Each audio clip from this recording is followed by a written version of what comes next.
The preceding program was paid broadcast. Any ideas, comments, and opinion expressed by the program hosts do not necessarily reflect the views and opinion of the station. The program and its producers are not affiliated with the station. Sa pag-atubang naton sang aton Semana Santa sa sini nga tuig, kabay nga tugutan naton ang pulong sa Ginoo na maggiya, magapangulo, kag magatuytoy sa aton sa kamatuoran na tuhoy sa pag-antos, kamatayon, kag pagbanaw sang aton Ginoo sa Kristo sa tinutuyo nga matubos kita gikan sa aton nga makasalanan. Gani pagigupod kamo sa akon kaysa sulod sining 30 ka minutos aton pagapamlanduan sa pulong sa Ginoo ang kamatuoran na tuhoy sa luyo sang krus sang aton Ginoong Hesus. Diri sa aton palatuntunan sa kanginan tinapay sang kabuhi. Ang dinalan sa kasulatan sa aton sa sininga adlaw makita sa makasulatan Ezekiel sa Ezekiel Kapitulo 33. Kag akon pagabasahon ang versikulo 11. Ang pulong sa Dios nagpayag sa aton sa Ezekiel 33:11. Isiling sa ila sa nagakabuhi ako. Nagasiling ang Ginoong Diyos, wala ako sing kahamuot sa kamatayon sang malauton, kundi nga ang malauton magbiya sa iya dalanon, kag magkabuhi. Biya kamo sa inyo malaot nga mga dalanon. Amen sa kalantahon nga aton nga ginpamatian. Nagpahayag ini sang dako man nga pamangkot sa aton. Ilabi na gid sa aton yung pagpangabuhi, ano bala ang butang nga ginalauman naton? Ano bala ang butang nga sadin ginasaligan naton? Kag kon ano ang matabo? Ano ang mga butang nga ginadalaganan naton agod nga makapangayo kita sang bulig? Sa isa ka Kristohanon, wala na sang iban pa kunindi ang aton Ginoo si Kristo. Ang kalibutan para sa ila, ang ila nga manggad, ang ila maayo nga panglawason, ang ila nga mga kilala, kag ang ila nga poder o komposisyon, amo ang ila nga ginasiligan, apang naibaloan naton, nga ini tanan-tanan, temporaryo, kag umalagi lamang ini. Makatag ini sa aton sing kasiguruhan, sa pilalang ka mga inadlaw, binulan o kontinuig apang hindi ini magapadayon. Nakita naton ina sa politika, nakita naton ina sa mga posisyon sa sulod sa opisina, nga samtang siya ang mayor, ang pagtahod, ang pagkilala sang tao yara, apang sang wala na siya sa poder, nadula man. Nakita naton ina nga sang siya presidente sa siniya kompanya, kag sang retire na siya, wala na sa may nagasapak sa iya. Nakita man naton sa tawo nga sang may manggad siya, madamo sang nakakilala sa iya. Apang sang nadula ang iya nga manggad, wala na sang may nagatamod sa iya. Ini tungod umalagi ang ina nga mga butang. Apang nagapasalamat kita nga kun ang aton ni paglaom, ang aton ni pagsalig, kag ang aton nga pagdangop sa kay Kristo Jesus gid lamang ang aton nga Ginoong Jesucristo magapabilin nga amo siya. Ano man ang aton ni kahimtangan, makasarang kita sa pagpangayo bulig sa iya. Ano man ang mga sitwasyon nga aton nga ginaatubang, makasarang kita sa pagdangop sa iya. Kag hindi niya kita pagpabayan, hindi niya kita pagtalikdan. Kaya nga man, katulad siya sang isa ka kako kag malig-on nga igang nga magapabilin, kag magahatag sa aton sing kalinong, kapahayan, kag kasiguruhan sa pagpangabuhi. Amo ini nga wala na sing ananuman nga butang nga dapat ang aton nga angkla dra maangot kun hindi sakay Kristo Jesus. Kay sa bugay niya walay sapayan nga mahuyang kita ang iya kusog tuman.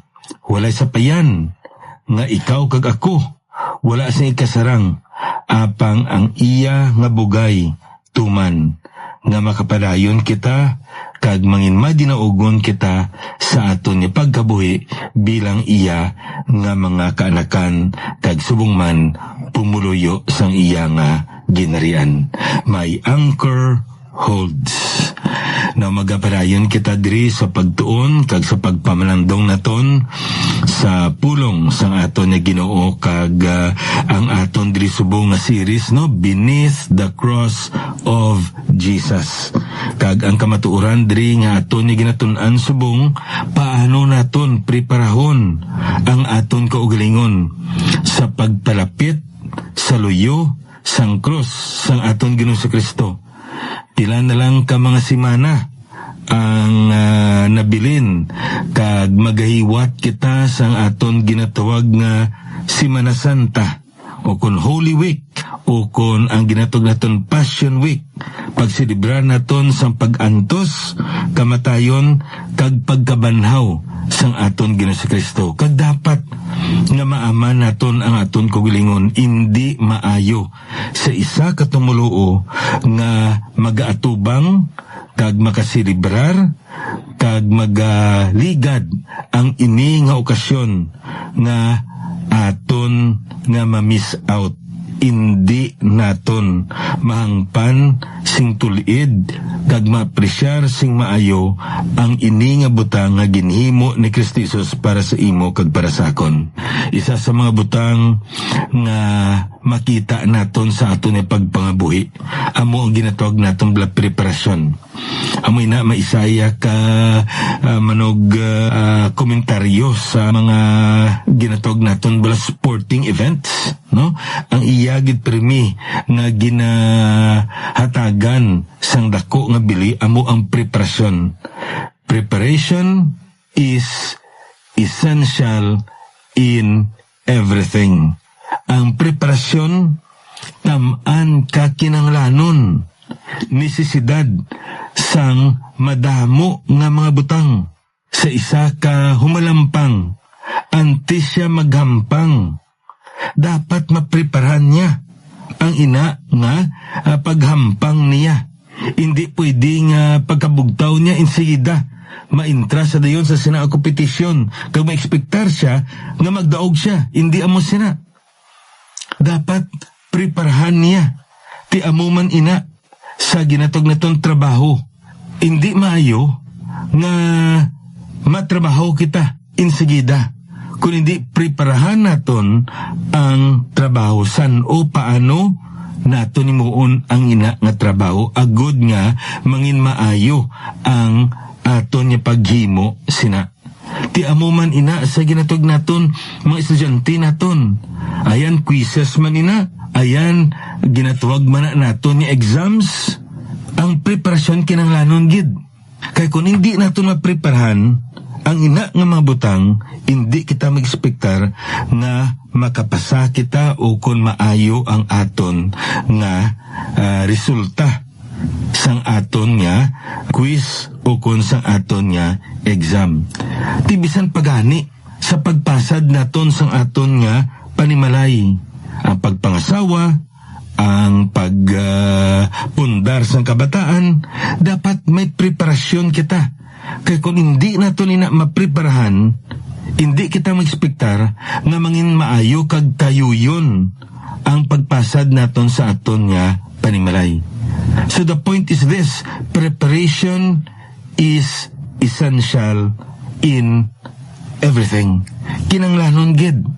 Katulad sa isa ka Olympic athlete, no, nga gin-interview siya kay siya ang gina-expectar kung tani nga makakuha sang gold medal apang ang nakuha niya bronze lang, no, kag ginpamangkot siya kung ano ang iyang pamatsyag tungod nga wala niya makuha ang gold, kag ang hambal niya disappointed siya sa iyaman niya kaugalingon, kay wala siya nakapraktis gid sang maayo. Wala niya mahimo ang iya pinakamaayo sa pag-insayo, sa pagpraktis kag sa pagpreparar sang sini nga event. Kag ginpamangkot siya sang sini nga reporter, ti san o ka masugod liwat practice ang sabat niya buwas. Amo ina ang ginatawag naton Olympic spirit, no? Sa isa ka humalampang sa ginatawag naton Olympic level, makitain naton nga may dako nga motivation siya nga mag-practice, magpreparar sa dason gid nga adlaw. Kag sa aton espiritu ng pagkabuhi amo man sila, we need to have that kind of attitude to be prepared at all times.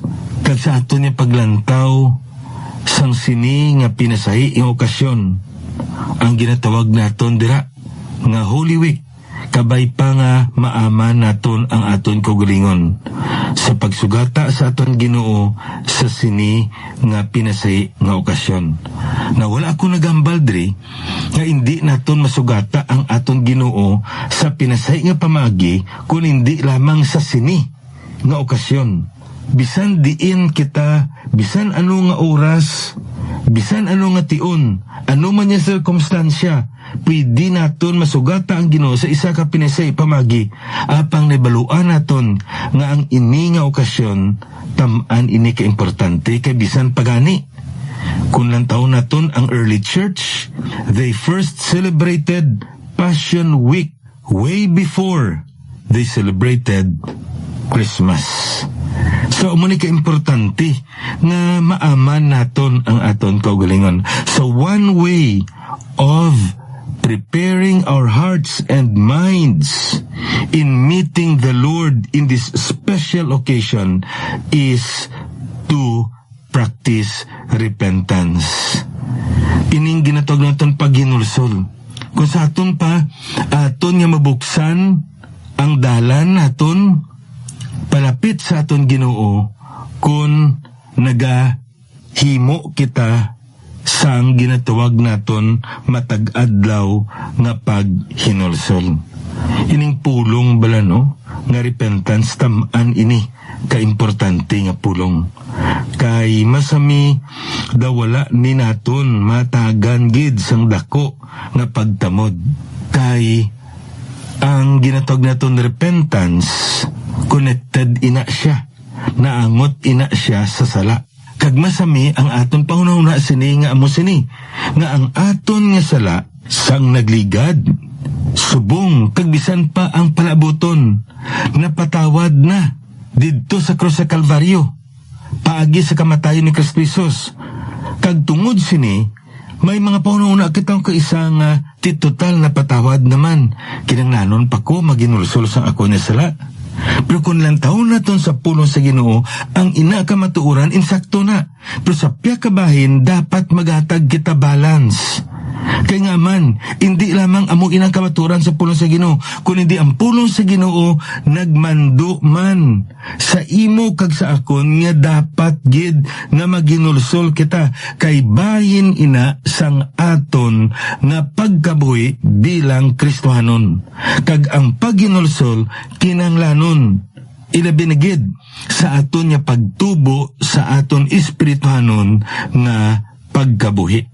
Ang muna akong aton nilang taon, ang mga manalagna sa daan niya katipan. Ang isa sa mga pinakadako nga mensahe nila, amo ang pagginulsol. Ang pagbalik sa Diyos.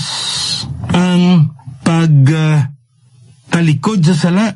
Kag ang pag-atubang sa Diyos. Ining pulong bala nga repent. Kung lang taon naton sa daan na katipan sa pulong sang mga katawan sang Diyos nga mo ang pulong nga Hebro, lingwahe nga Hebro. Ang pulong gali nga repent, ang buot silingon sini return, ang pagbalik. Na importante ini, no? Ang ginatawag naton diri pagbalik. Kay ang pulong gali nga pagbalik, ang silingon sini amo ang pagbiya. Ang larawan diri nga makita naton sa pulong sa Ginoo amo nga ang mga katawan sang Dios nagtalikod sa iya. Kag lain na ang dalan nga ginalaktan nila, kag ang ginasinggit sang mga manalagna, repent, magbalik kamo. Lain ang inyo nga dalan nga ginalaktan sa ginahandom kag ginamando sang Ginoo sa inyo, kag kinanglanon nga magbalik kamo. Return, repent, turn back. Amo na ang kamatuoran diri nga makita naton, nga makita sa makatawan sa Israel nga naglisa sila, kag kinanglanon nga magbalik sila, kag ang ila nga pagbalik makabalik sila sa tion nga maghinulsol sila. So amo ina ang larawan dira nga masapuan naton sa pulong sang Diyos. Amo na ako na aton nilang taon si Hosea, ano ginabal niya? Return Israel to the Lord your God. Balik kamo. Ano ba sinusang balik na? Repentance, hindi ikaw makabalik kung wala nimo narealisar nga nagtalang ka. Nga lain nga dalan ang imo nga ginalaktan. Kag sang imo na narealisar, nagliko ikaw pabalik sa dalan nga nagakaigo nga imo nga laktan. Amo ina ang ginatog naton repentance. Suno sa larawan nga gintudlo sa pulong sa Ginoo sa aton sa daan nga katipan. Karon pag-abot naton sa bag-o nga katipan, sino ang masami nga nagagamit sa sini nga pulong? May mga tatlo diri ka mga katawhan nga makita naton. Una gid ang tawo nga nagambal, repent for the kingdom of heaven is near. Sinuhin ang tawo? John the Baptist. Sa sadtong mga adlaw nag-abot si Juan Bautista nga nagawali sa kamingawan sang Hudiya. Hinulsol kamo, kay ang ginarian sang langit malapit na. Hinulsol, repent. Kag nga amo ini nga iya nga ginabautismuhan ang mga katawhan sa suba sang Jordan. Ina patimaan pagpahayag sang ila nga pagginulsol. Amo na akon aton nilang taon ang bautismo ni John the Baptist. Ginakabig ina baptism unto repentance. Because they repented, they followed their repentance. They evidenced their repentance by being baptized by John the Baptist in the river of Jordan. Tisinopagid sa amogyapon nga kasulatan ni Mateo kapitulo 4 versikulo 17. Ano ini ang makita naton? Kutob niya nagsugod si Jesus sa pagwali. Public ministry na ini ni Jesus Christ. Nga nagasiling, amo ini ang pagpayag sang aton Ginoo si Kristo. Hinulsol kamo, kay ang ginarian sang langit malapit na. Sino ina? Ang aton Ginoo si Kristo. Kag kun aton nga lang taon, the same message, the same proclamation, repent, for the kingdom of heaven has near come, is at hand. Now naibaluan naton nga ang pulong bala nga kingdom of heaven, kingdom of God. Ang silingon sina ang ginirian sang Dios, nga siya amo ang hari, siya amo ang manugdumala, siya amo ang administrador sang sina nga pagdumalahan.